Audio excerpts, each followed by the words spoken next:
Yo, what's up? We're back with another video. Sorry I was behind. I had schoolwork and stuff, but we are here with a special guest. What's up, guys?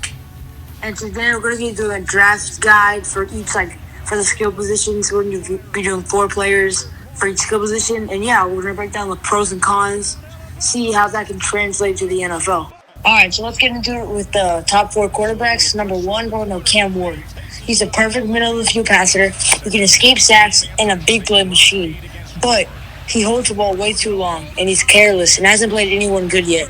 I think of him as like a Kyler Murray, like a little kid, hard to catch. He's so hard to tackle. The second quarterback in this class is Shedeur Sanders. His pros are he has a great arm talent. He's good on short and medium throws, has strong accuracy. He can throw on the run pretty well. He's kind of a mobile QB. He has an IQ for the game, mostly coming from his dad, and he's a leader on and off the field.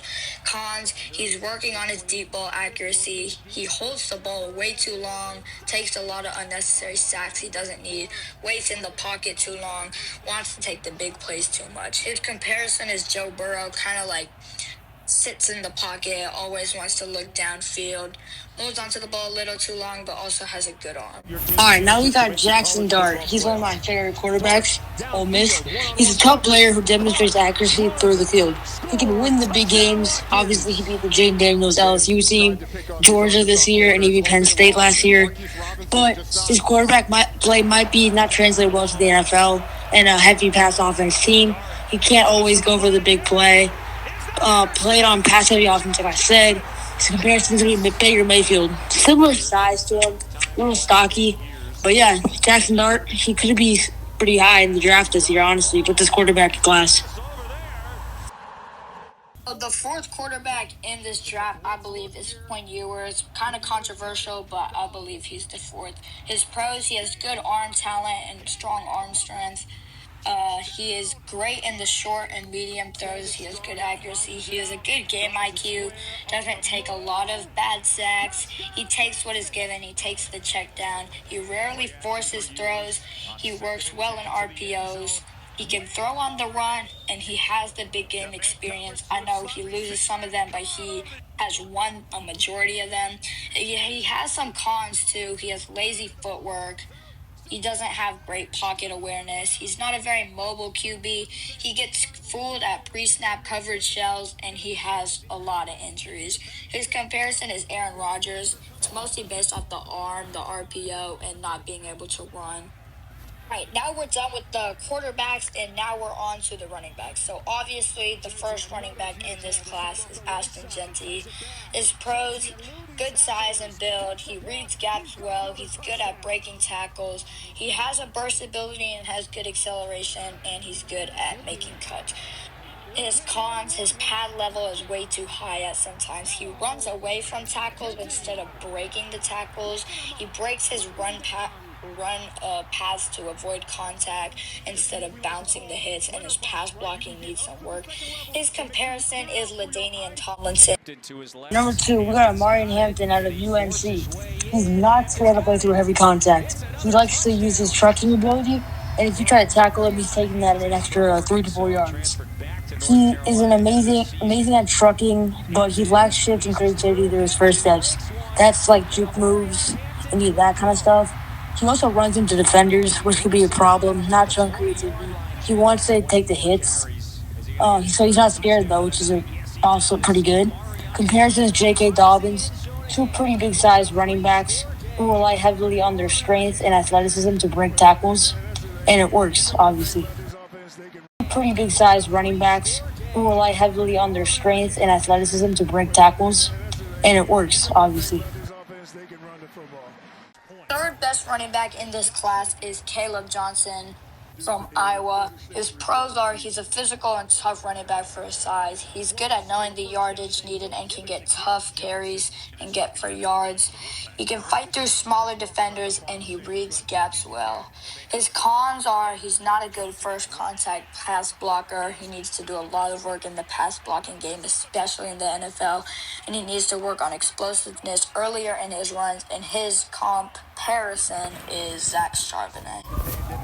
Number 4, we got Cam Scotty out of Arizona State. He's a great tackle machine and can be played in the pass game. He won't be scared to yell at his teammates, which is something we need, like CeeDee Lamb, as these coaches on this team are quiet and let the players do their thing, and that hasn't worked going 7-10. Problem is he has no stellar burst, leaving the defenders catching up to him. He was doing very good against that Texas defense. Well, you saw him run. Defenders were easily catching up to him. He needs to get that heavy speed. I think of Najee Harris when I think of Camp Academy. Obviously, kind of like a heavier back, but he can also receive. I was thinking more of like Alabama Najee Harris. All right, done with the running backs, now on to receivers. The best receiver in this class is Tedera McMillan out of Arizona. He has a very good size at 6'5". He has good footwork, and he's a natural route runner.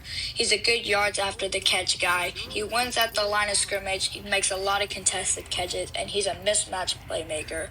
His cons are he needs more urgency at the line of scrimmage. He'll wait to make his move and fight off the blocks, fight off the press. He doesn't sell his routes consistently. He doesn't break the press very fast for physical corners. So his comparison is Nico Collins. All right, number 2, I'm taking Emeka Egbuka over Luther Burden.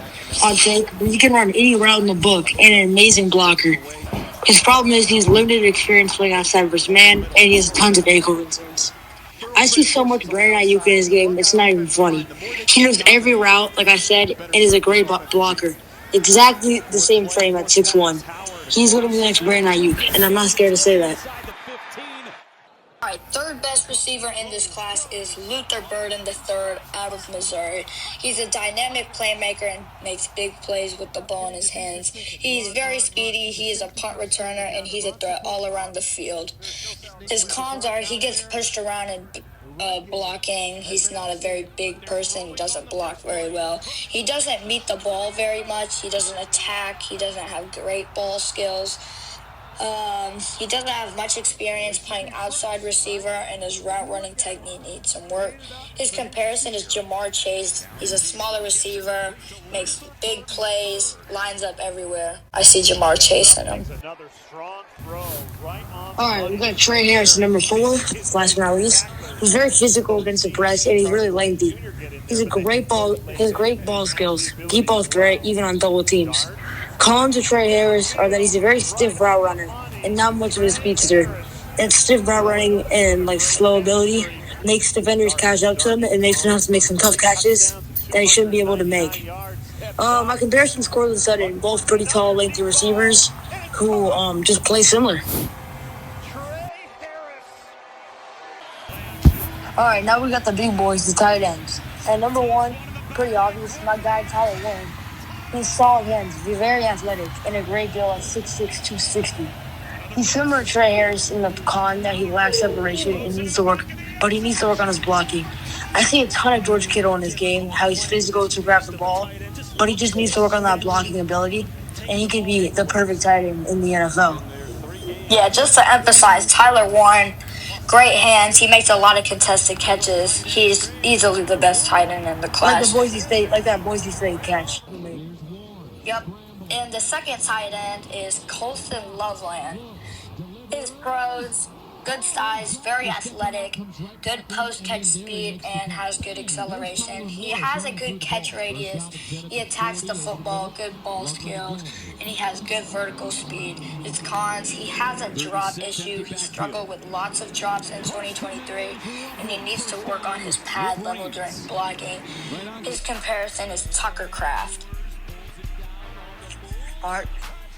Now, the third tight end in this class is Gunnar Helm out of Texas. His pros, good build and size at 6'5". He's a good route runner. He finds the weak spots well. He's not the greatest athlete, but he's an above-average athlete. He has good acceleration, good post-catch burst and speed. He has an insane catch radius. Somehow he has great tracking abilities. He catches a lot of contested catches, incredible focus, and he rarely has any drops. His cons are he doesn't have speed on second-level defenders. He needs development on blocking on his outside zones. Although he can get up the field and put a block on a second-level defender, just needs to block on the interior. He's playing through contact more and blocking, and his run blocking techniques need improvement. His comparison is Dalton Schultz. I do think that Gunnar Helm has the whole package. I mean, like the but like the view that he's just good at everything. Honestly, yeah. I think he has everything right. He just needs to work on a couple of things, like you said, the speed he needs to work on and the block. Yep. All right. Sorry. Number 4, we got Harold Fannin Jr. This guy's one of the best college football tight ends of all time. He's literally a receiver at tight end. If your team didn't have any receivers, they're all injured, you could put him at receiver and he'd be just fine. He has no cons besides the fact that he hasn't played any good teams in the NFL, in college, my bad. And that's a problem in the NFL because the NFL is basically all University of Georgia, just every single position, Georgia players. I think of him as like a Kyle Pitts, very tall frame. He's like, they're both like receivers, playing tight end. And yeah, he can fill that role. And he can block too, he can do anything. Kyle Pitts, Harold Fannin, same person. All right, done with the tight ends, done with offense. Now we're on to the linebackers. So the best linebacker in this class is Jalen Walker. He has good size and athleticism. He's very versatile and physical. He can play edge and linebacker. He matches up well against running backs and tight ends. He holds strong against the offensive line and can break a block and hold a base to make a tackle. He wraps up very well. His cons are he has a lack of experience playing football. He's new to off-ball backer. He overplays RPOs a lot and is late on making decisions. He has bad mismatches and gets stuck on blocks sometimes because of his late decisions. But overall, I think Walker is the best in this class. He has crazy speed for a backer. He forces quarterbacks out of the pocket. He makes a lot of tackles outside of the pocket. He makes lots of TFLs. He's just a very physical linebacker who can catch it anywhere. And he's compared to Anthony Barr just because how fast can he get downhill? How can he close a run gap? How can he disrupt the play? So, yeah. Yeah, I like that. I like the Anthony Barr comparison just because of the fact that, like, out of college and, like, in the NFL, Anthony Barr was not one of those guys who was known for their sacks, but more of their ability to make, like, the big tackles. That's exactly what you're getting out of Jalen Walker. So and they can also blitz, right? Barr could do that, Walker could do that, but that's not their specialty. So, yeah, I like that Anthony Barr comparison.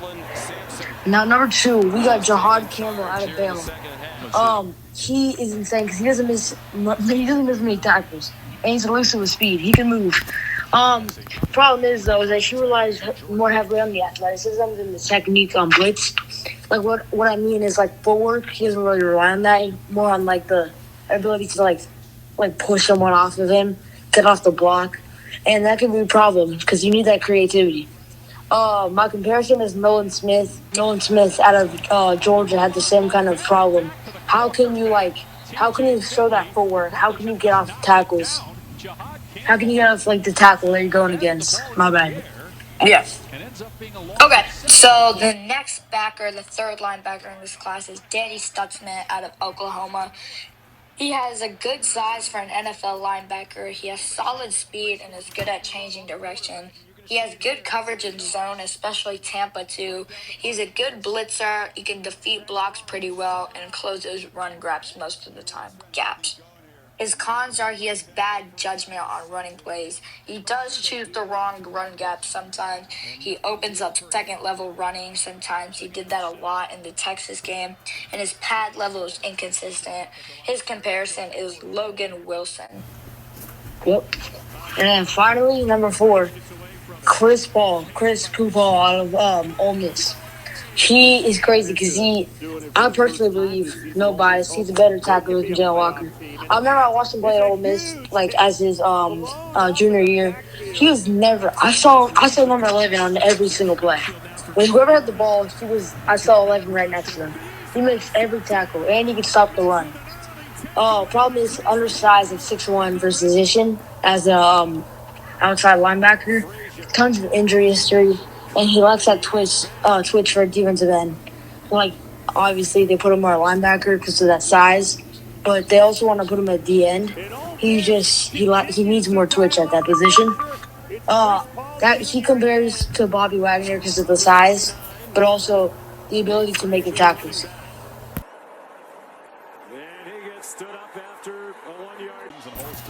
All right, now we're on to corner, and obviously this is no brainer. Number one, Travis Hunter.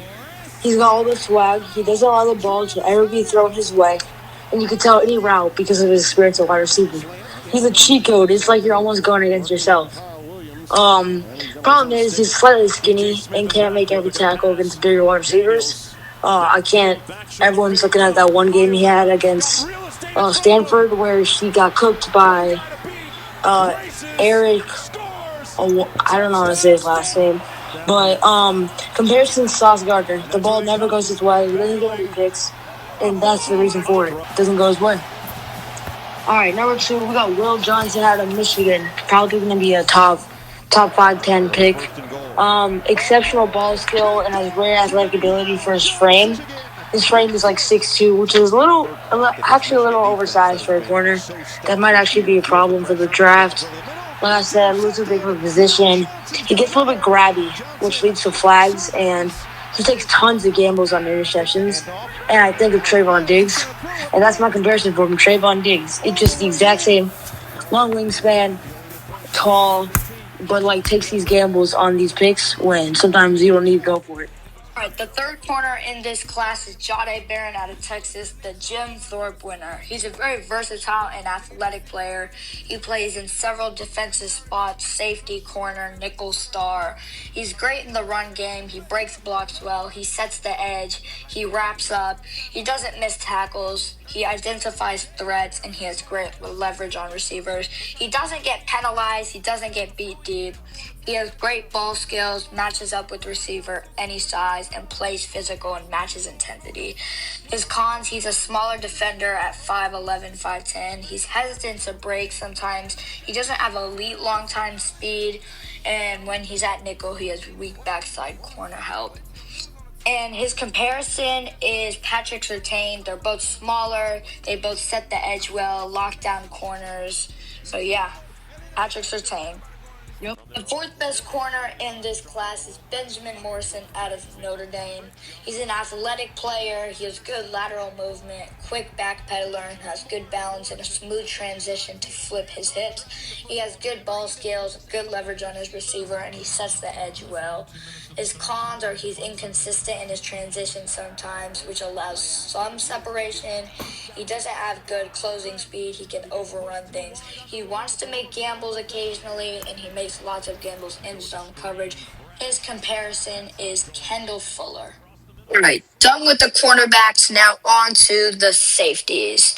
The best safety in this class is Malachi Starks. He's a versatile athlete. He's very physical. He's a strong run defender. He gets downhill quickly. He closes run gaps well. He has a good use of hands to get off of blocks. He looks to make TFLs. He has good ball skills, and he has good leverage on receivers and has a great zone awareness. His cons are he struggles on shift zone defenses where he's at safety and has to shift down to one side of the field to cover. He struggles on his transition from backpedaling to running. He needs to work on his hip rotations.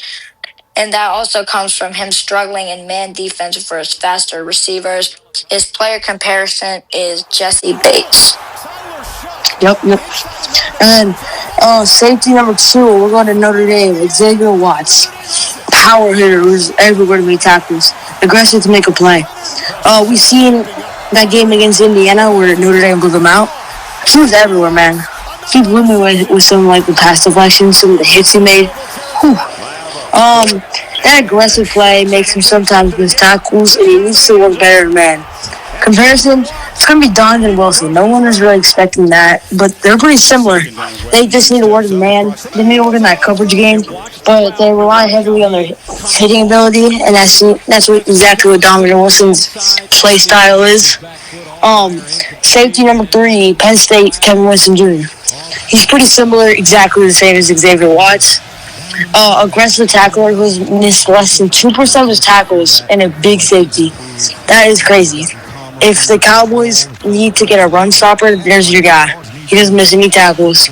He's like he can fill that role of Kalen Carson, who had trouble against Derrick Henry, and I know he can tackle him as a huge safety. Some of his tackles were very high, which could lead to missed tackles in the NFL.